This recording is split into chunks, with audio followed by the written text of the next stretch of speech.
इस वीडियो में हम समझेंगे वेव ऑप्टिक्स कंप्लीट चैप्टर। इस चैप्टर में हम मल्टीपल कॉन्सेप्ट समझेंगे। हर एक टॉपिक के लिए डिस्क्रिप्शन में टाइमलाइन मेंशन कर दिया गया है। वेव फ्रंट और हाइगन्स प्रिंसिपल। वेव फ्रंट, मान लीजिए कि एक पॉइंट लाइट सोर्स से number of light wave emit हो रही है। इन सभी लाइट वेव की स्पीड सेम है और ये लाइट वेव होमोजीनियस मीडियम में ट्रेवल कर रही है।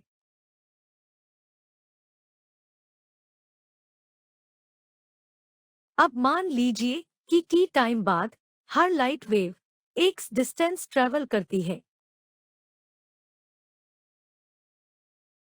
एक्स डिस्टेंस ट्रेवल करने के बाद हर लाइट वेव मीडियम की किसी पॉइंट को टच करती है।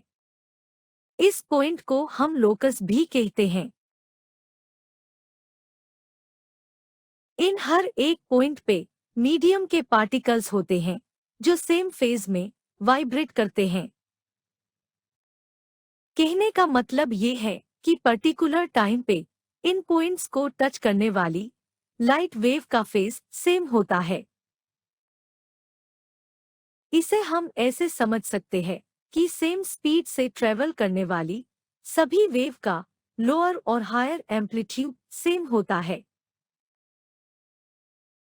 एनिमेशन में हम देखते हैं कि पॉइंट लाइट सोर्स से हर डायरेक्शन में लाइट वेव एमिट हो रही है और एक पर्टिकुलर टाइम के बाद मीडियम की हर एक पॉइंट को टच करती है, जिससे एक 3D स्फेरिकल प्लेन बनता है और इसी प्लेन को हम वेव फ्रंट कहते हैं। वेव फ्रंट को हम कुछ इस तरह से डिफाइन कर सकते हैं। A wave front is defined as the continuous locus of all the particles of a medium which are vibrating in the same phase.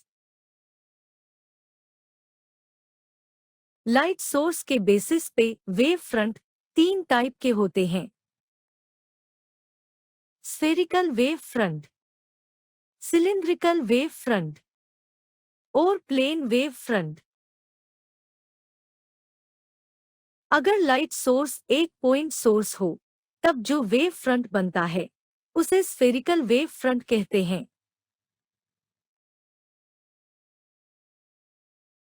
अगर लाइट सोर्स एक लीनियर सोर्स हो तब जो वेव फ्रंट बनता है उसे सिलिंड्रिकल वेव फ्रंट कहते हैं।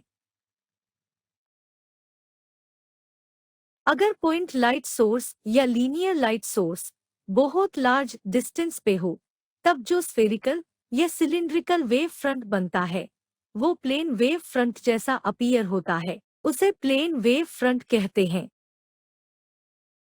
इसका बेस्ट एग्जाम्पल हम सन को मान सकते हैं। इससे आने वाली spherical wave front plane wave front जैसा अपीयर होती है। आइए अब समझते हैं हाइगन्स प्रिंसिपल के बारे में। हाइगन्स प्रिंसिपल हमें किसी भी वेव फ्रंट की ज्योमेट्रिकल कंस्ट्रक्शन और पोजीशन के बारे में बताता है। हाइगन्स प्रिंसिपल कहता है कि अगर हमें किसी पर्टिकुलर टाइम पे वेव फ्रंट का शेप पता हो तो हम हाइगन्स प्रिंसिपल का यूज करके किसी टाइम इंटरवल बाद उस वेव फ्रंट का शेप और पोजीशन का पता कर सकते हैं।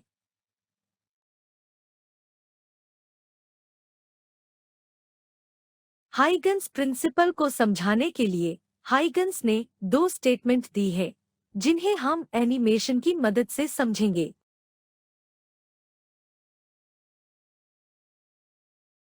हाइगन्स प्रिंसिपल की पहली स्टेटमेंट कहती है कि किसी भी वेव फ्रंट के सभी पॉइंट एक नए डिस्टरबेंस की तरह एक्ट करते हैं जिन्हें हम सेकेंडरी वेवलेट्स कहते हैं और ये सेकेंडरी वेवलेट्स हर डायरेक्शन में लाइट की स्पीड से ट्रेवल करते हैं।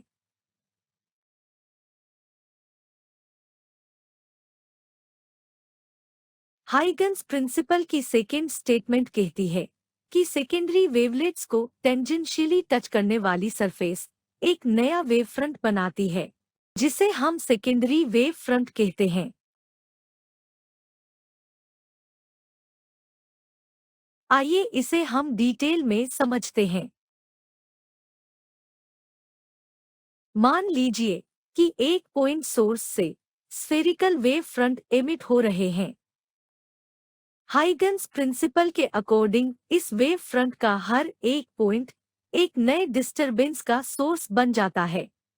मतलब हर एक पॉइंट लाइट सोर्स की तरह काम करता है।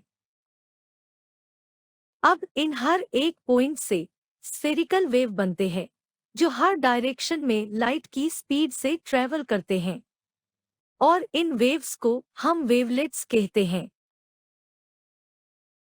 अब मान लेते हैं कि initially time t equal to 0 पे इन स्फेरिकल वेव्स का रेडियस 0 है।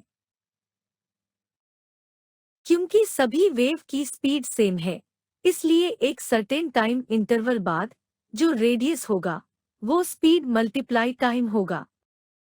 यानी कि अब हमें हर एक वेव के रेडियस की वैल्यू पता है। अब अगर हम इन सभी स्फेरिकल वेव के सरफेस से एक टेंजेंट ड्रॉ करें, तो हमें एक नए वेव फ्रंट की पोजीशन मिलती है, और इस नए वेव फ्रंट को सेकेंडरी वेव फ्रंट कहते हैं। और इस तरह हाइगन्स प्रिंसिपल का यूज करके हम किसी भी वेव फ्रंट की पोजीशन और शेप का पता लगा सकते हैं। Interference of wave. इंटरफेरेंस एक ऐसा फिनोमिना है जिसमें लाइट वेव्स एक दूसरे को सुपरइम्पोज करती है, मतलब मिक्स होती है। सुपरइम्पोज होने के बाद एक न्यू लाइट वेव क्रिएट होती है, जो दोनों वेव के कॉम्बिनेशन से बनती है। इंटरफेरेंस में दोनों लाइट वेव की वेवलेंथ, फ्रीक्वेंसी और फेज सेम होती है। आइए इसे हम डिटेल में समझते हैं। जैसा कि हम जानते हैं, लाइट रे वेव की फॉर्म में ट्रेवल करती है, और हर लाइट वेव की पर्टिकुलर वेवलेंथ, एम्पलीट्यूड, फ्रीक्वेंसी और फेज होती है। अब मान लीजिए कि दो लाइट वेव Y1 और Y2 है, जो सेम मीडियम में ट्रेवल कर रहे हैं। ये दोनों लाइट वेव एक दूसरे को सुपरइम्पोज करती है, जिससे एक रिजल्टेंट लाइट वेव बनती है, और इस फिनोमिना को हम सुपरपोजिशन ऑफ वेव्स कहते हैं।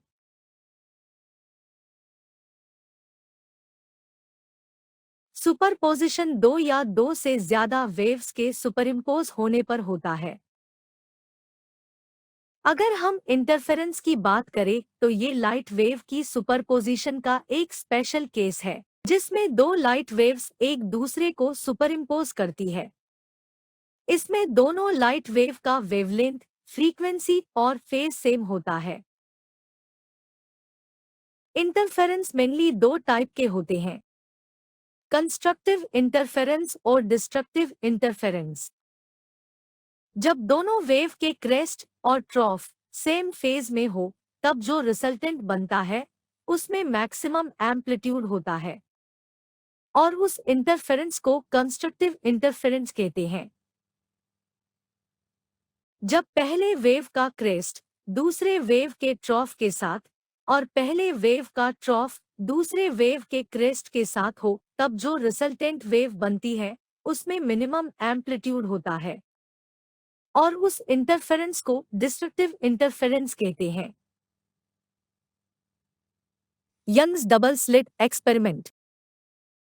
Young's double slit experiment light के वेव नेचर को डिफाइन करता है।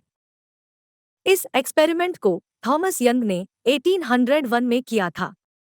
साथ ही ये एक्सपेरिमेंट वेव थ्योरी का फर्स्ट एविडेंस था। इस एक्सपेरिमेंट में ये पाया गया कि लाइट रे में पार्टिकल नहीं बल्कि वेव नेचर होता है। साथ ही ये भी पाया गया कि लाइट वेव्स का इंटरफेरेंस होता है, जिसमें दो या दो से ज्यादा लाइट वेव एक दूसरे को सुपरइम्पोज करती है, यानी मिक्स होती है। आइए इस एक्सपेरिमेंट को डिटेल में समझते हैं। इस एक्सपेरिमेंट को समझने के लिए कुछ बेसिक टर्म्स पहले समझने होंगे, जैसे wave front, interference, superposition of waves. In terms को डिटेल में समझने के लिए वीडियो के लिंक इस वीडियो के डिस्क्रिप्शन में दे दिए गए हैं। मान लीजिए कि एक मोनोक्रोमेटिक लाइट सोर्स है जिसे लाइट वेव्स एमिट हो रही है। मोनोक्रोमेटिक लाइट सोर्स ऐसे लाइट सोर्स होते हैं जिनसे सिंगल कलर लाइट एमिट होती है। ये light waves spherical wave front की फॉर्म में एमिट होती है।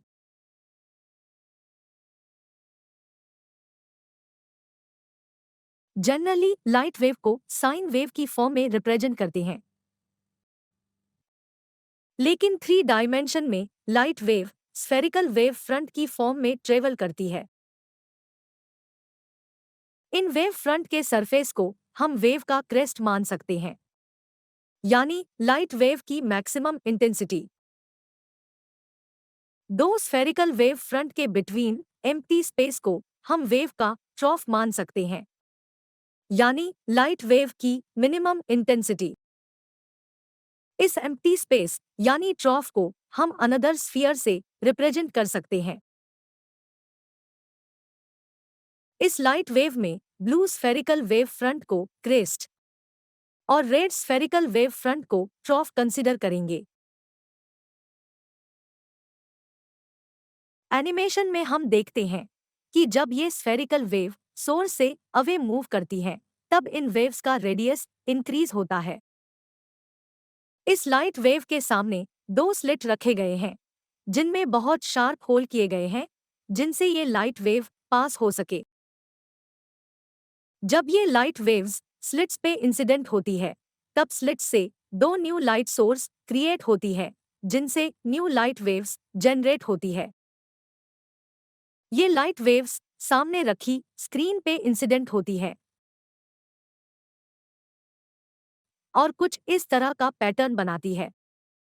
इस लाइट पैटर्न को हम इंटरफेरेंस फ्रिंजेस कहते हैं। इस पैटर्न में कहीं पे डार्क और कहीं पे ब्राइट फ्रिंजेस बन रहे हैं।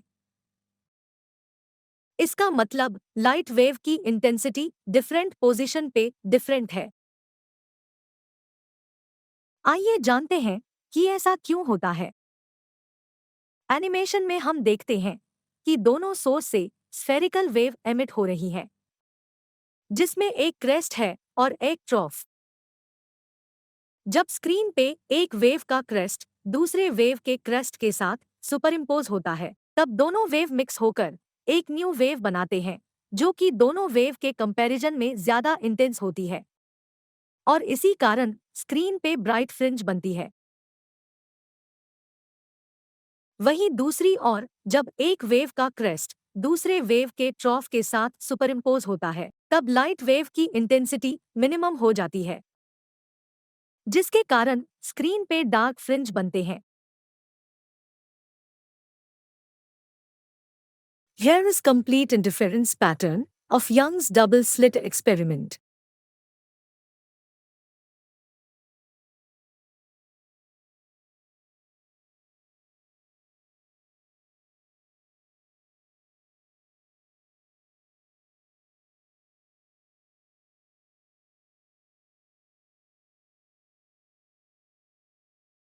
Diffraction of light. Diffraction of light एक ऐसा फेनोमेनन है जिसमें लाइट किसी ऑब्जेक्ट के शार्प एज पे इंसिडेंट होने के बाद बैंड हो जाती है और ऑब्जेक्ट से बनने वाले शैडो एरिया में स्प्रेड होती है। Diffraction of light is defined as the bending of light around corners such that it spreads out and illuminates areas where a shadow is expected. आइए इस फेनोमेनन को डिटेल में समझते हैं। जैसा कि हम जानते हैं कि जब हम लाइट पाथ पे किसी ऑब्जेक्ट को रखें तो हमें उस ऑब्जेक्ट का शेडो बनता हुआ दिखाई देता है। लेकिन अगर हम इस ऑब्जेक्ट को किसी ऐसे ऑब्जेक्ट के साथ रिप्लेस कर दे जिसके कॉर्नर्स शार्प हो, तब हम देखते हैं कि जिस एरिया में ऑब्जेक्ट का शैडो बनना चाहिए वहां पे अब लाइट स्प्रेड हो रही है और एक लाइट पैटर्न बना रही है। आइए जानते हैं ऐसा क्यों होता है। हाइगन्स प्रिंसिपल के अकॉर्डिंग लाइट रे स्फेरिकल वेव फ्रंट की फॉर्म में ट्रेवल करती है और जब ये वेव किसी शार्प एज पे इंसिडेंट होती है तब उस एज पे न्यू वेव फ्रंट बनते हैं जो कि हर डायरेक्शन में स्प्रेड होते हैं, जिसके कारण शैडो एरिया में ऑल्टरनेटिंग ब्राइट और डार्क फ्रिंज बनते हैं। Thanks for watching. If you like this video, please like and subscribe our channel.